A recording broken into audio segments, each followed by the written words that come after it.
Assalamualaikum warahmatullahi wabarakatuh. Perkenalkan, kami dari kelompok 3 yang beranggotakan Azizah Nur Syarifah, Nur Fauzia Azahra dan Halidia Farah Mujahidah. di sini kami akan mempresentasikan hasil analisis kita dari supervisi akademik yang diambil dari video yang berjudul Pembelajaran mendalam pendidikan Pancasila.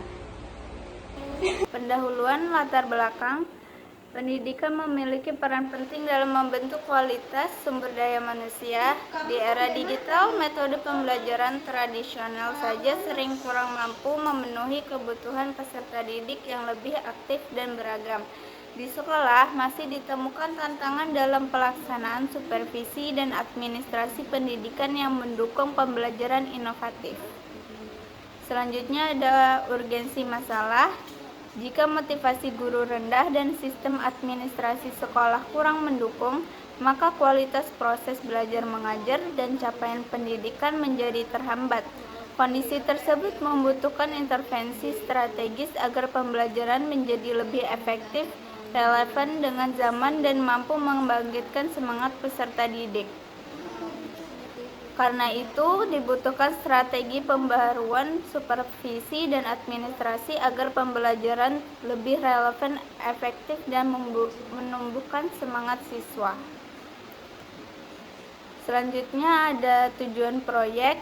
Yang pertama, meningkatkan kompetensi dan motivasi guru dalam menjalankan pembelajaran inovatif di sekolah. Yang kedua, memanfaatkan inovasi digital agar pembelajaran menjadi lebih interaktif, menarik, dan sesuai kebutuhan peserta didik. Yang ketiga, memperkuat supervisi akademik dan administrasi pendidikan di sekolah sebagai fondasi mutu pembelajaran. Selanjutnya yaitu kajian teori. Yang pertama, kajian teori ini itu konsep supervisi pendidikan, yaitu proses pembinaan profesional bagi guru oleh kepala sekolah atau supervisor untuk meningkatkan kualitas pembelajaran, dilakukan secara kolaboratif, reflektif, dan berfokus pada pengembangan guru. Kemudian yang kedua ada konsep administrasi pendidikan, yaitu pengelolaan sumber daya pendidikan manusia, dana, sarana, waktu, melalui perencanaan, pengorganisasian, pengarahan, dan pengawasan untuk mencapai tujuan sekolah secara efektif dan efisien. Kemudian ada yang terakhir, keterkaitan konsep dan administrasi.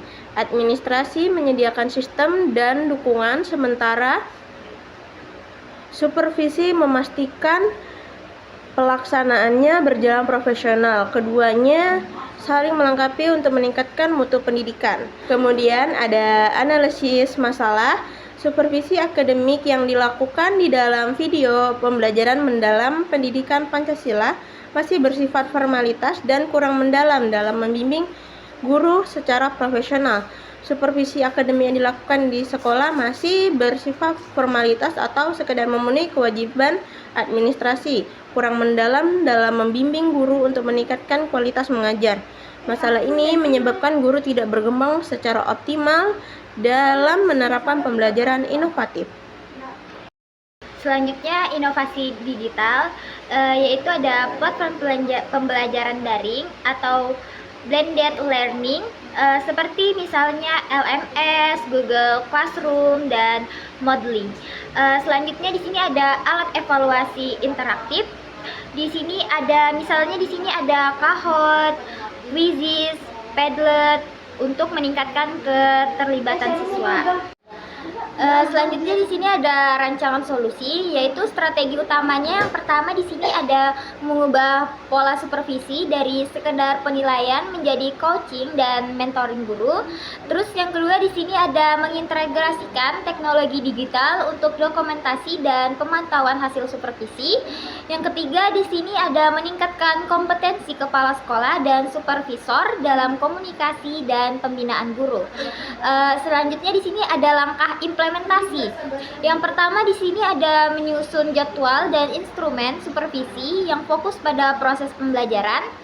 Yang kedua, di sini ada melakukan observasi kelas, diikuti dialog reflektif antara supervisor dan guru. Yang ketiga, di sini ada menggunakan aplikasi seperti Google Form atau e-supervisi untuk mencatat hasil pembinaan. Yang terakhir di sini ada yang keempat, menindaklanjuti hasil supervisi melalui pelatihan atau pendampingan guru. Kemudian selanjutnya ada peran kepala sekolah dan supervisi. Yang pertama ada peran kepala sekolah, yaitu memimpin perubahan seperti memimpin perubahan dalam metode pembelajaran, kemudian menyediakan fasilitas digital seperti menyediakan proyektor untuk pembelajaran di kelas, dan kemudian menjamin keberlanjutan supervisi. Selanjutnya ada peran supervisor, yang pertama yaitu menjadi pembimbing profesional yang memberikan umpan balik secara konstruktif dan memotivasi guru untuk berkembang. Kemudian ada evaluasi dan indikator keberhasilan. Jadi keberhasilan supervisi itu diukur melalui peningkatan motivasi dan keaktifan siswa dalam pembelajaran. Kemudian ada analisis data digital, misalnya jumlah tugas terkumpul, waktu penggunaan platform, dan aktivitas guru. Kemudian ada sistem administrasi sekolah yang berjalan sesuai standar baru, yang lebih efisien dan terdokumentasi. Yang terakhir, dengan adanya observasi kelas menunjukkan adanya perubahan metode pembelajaran ke arah yang lebih inovatif.